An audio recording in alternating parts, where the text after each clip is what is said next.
चंद्रशेखर आजाद जी को मुख्यमंत्री बना दो, त्याग तपस्या करिए आप, छोड़िए गद्दी मुख्यमंत्री की, तो सारा बहुजन समाज साथ में जुड़ जाएगा राष्ट्र को जगदू बनाने के लिए। तैयारियां आज हो चुकी हैं? लगभग तैयारियां तो देखने में आ रही है, लगभग काफी हो चुकी हैं और अभी 2-3 घंटों में लगभग पूर्णता की ओर ये अग्रसर हो जाएगा। तमाम तरीके का, जब आप हिंदू राष्ट्र करेंगे तो दूसरा इस्लाम धर्म की बात करेगा, कोई जैन धर्म की बात करेगा, तो जिस प्रकार की ऊर्जा का हम प्रचारित करेंगे उसी प्रकार की ऊर्जा का रिफ्लेक्शन हमारे पास आएगा। नमस्कार साथियों, आप देख रहे हैं आजाद दस्तक टीवी में आपके साथ देवराज। इस समय हम मौजूद हैं उत्तर प्रदेश के जिला कानपुर में, कानपुर की विधानसभा घाटमपुर के ही हम मौजूद हैं पालपुर गांव में, और देख सकते हैं यहाँ पर चंद्रशेखर आजाद जी की 21 दिसंबर को एक रैली रखी गई है।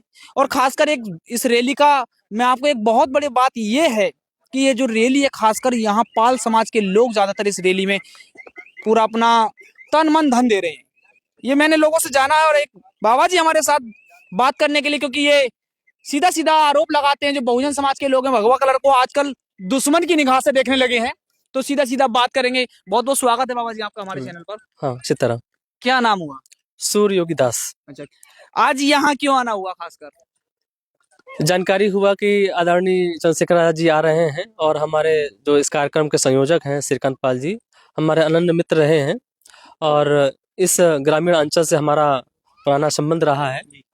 तो उत्सुकता हुई, और हमने समाज की वेदना को देखा है पहले भी बड़ा भेदभाव हुआ करता था, आज भी भेदभाव है। ऐसे में जो व्यक्ति इस भेदभाव को, असमानता को दूर करने के लिए, और जो लोग ऊर्जा से हीन है, दिशा से हीन है, उनको ऊर्जा देने के लिए, दिशा देने के लिए कोई व्यक्ति अपना व्यक्तित्व, अपना त्याग तपस्या कर रहा है राजनीति के माध्यम से, ऐसे व्यक्ति, ऊर्जावान व्यक्ति को सुनना, देखना अच्छा है।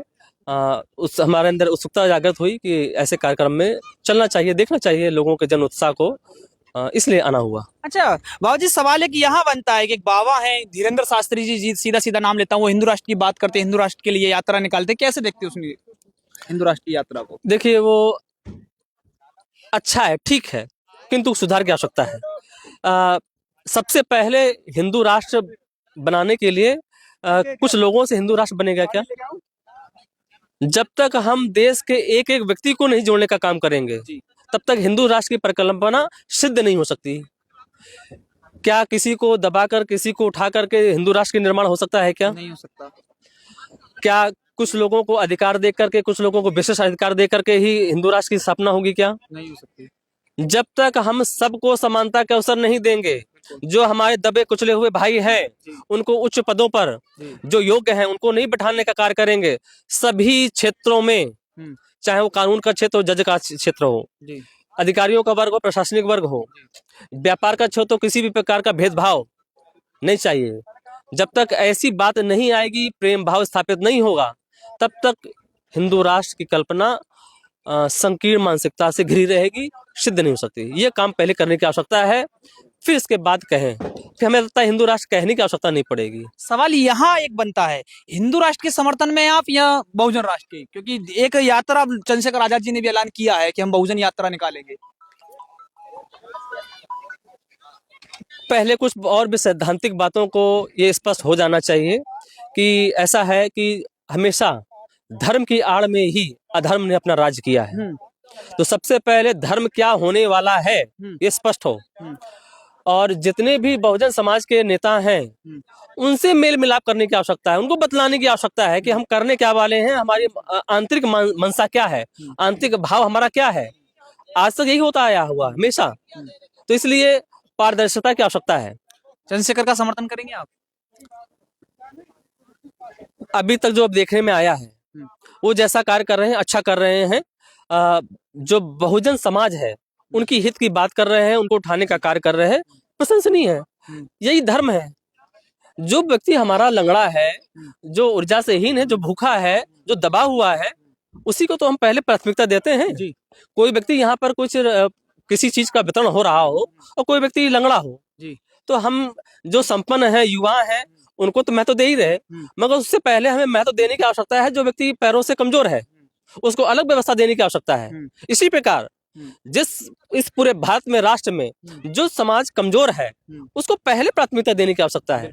तो जो कमजोर लोग हैं, और वो सभी क्षेत्रों में कमजोर हैं, एक क्षेत्र में नहीं, तो सबसे पहले उन्हीं को प्राथमिकता देने की आवश्यकता होनी चाहिए। अब भारत को यदि भाजपा जो है, भाजपा नहीं कहना चाहते हम, इनमें पार्टी के शब्द नहीं लेना चाहते हैं, जो भी लोग सनातन धर्म की, हिंदू धर्म की बात कर रहे हैं, उनको यदि बहुजन समाज को जोड़ना हो और वास्तव में इस भारत को जगत गुरु बनाना है, तो जितने भी बहुजन समाज के नेता हैं, चंद्रशेखर आजाद जी को मुख्यमंत्री बना दो, त्याग तपस्या करिए आप, छोड़िए गद्दी मुख्यमंत्री की, तो सारा बहुजन समाज साथ में जुड़ जाएगा राष्ट्र को जगत गुरु बनाने के लिए। जिस जिस जिले में जहां जहां जो कमजोर लोग हैं उनको उठाने का कार्य करिए। अखिलेश यादव जी को केंद्र में भेज दीजिए, चंद्रशेखर आजाद जी को मुख्यमंत्री बना दीजिए। तो त्याग तपस्या कब करेंगे? हमारे सनातन धर्म में त्याग और तपस्या का भी स्थान है, तो त्याग तो कभी किया ही नहीं, तो कैसे भी ये परिकल्पना सिद्ध होगी? अच्छा, एक सनातन की आप बात कर रहे हैं कि बहुजन समाज को साथ में ले, एक सनातन की वो लोग बात कर रहे हैं जो चंद्रशेखर को रावण बोलते हैं, गालियां देते हैं। रावण तो बोलते हैं, गालियां देते हैं। तो यहाँ क्या सनातन दो तरीके से हो सकता है? हाँ, इसीलिए तो हमने पहले बात कही कि धर्म की आड़ में ही अधर्म होता है, तो इसलिए आंतरिक मंशा जो है वो स्पष्ट करनी होगी। तो जो लोग सनातन धर्म की बात कर रहे हैं उनको सबसे पहले जो बहुजन समाज के नेता जो उनको कहा जा रहा है वो भी भाई तो है उनके।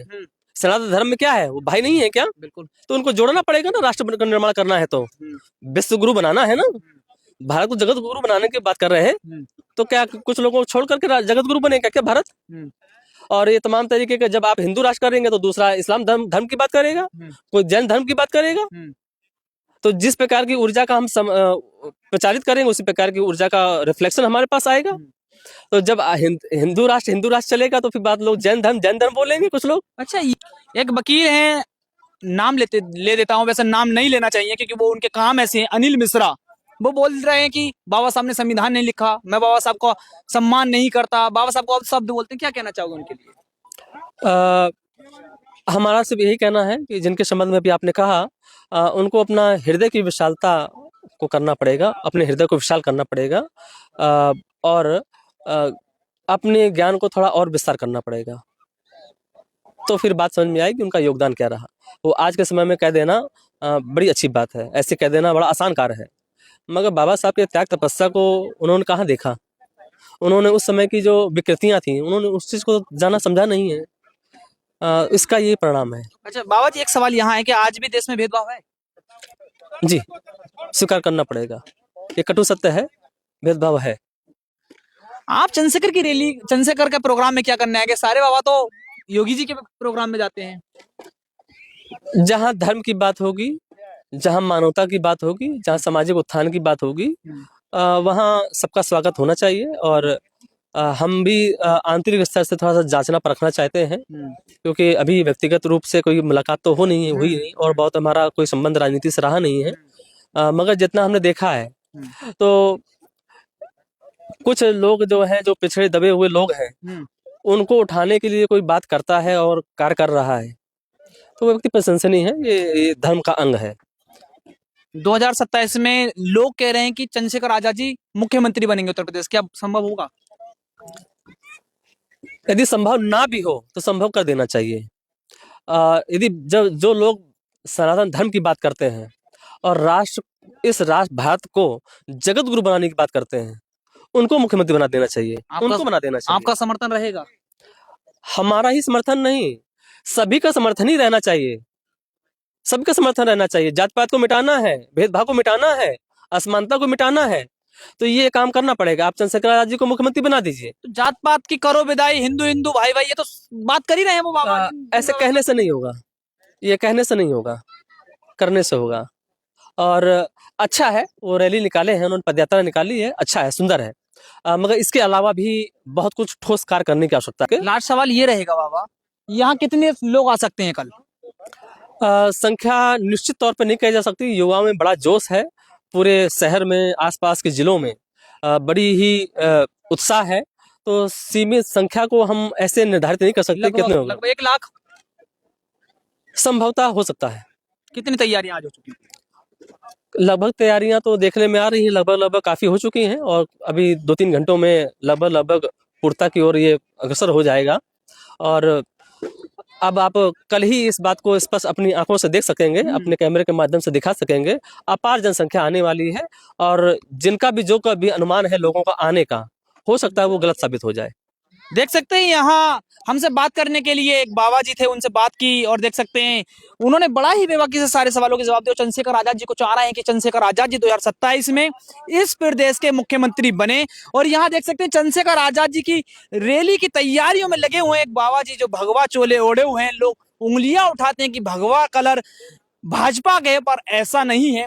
भगवा कलर शांति का प्रतीक है। और बात की सनातन धर्म की, सनातन धर्म भी हकीकत बात है, सबको समान मानने के लिए ही सनातन धर्म है। और आप देख रहे थे आजाद दस्तक टीवी। आपके मन में अगर कोई भी सवाल चल रहा हो तो कमेंट बॉक्स में जरूर देना, जिससे कि आपके सवाल पर तर्क वितर्क किया जाए। मैं आपके साथ देवराज। जय हिंद, जय भारत।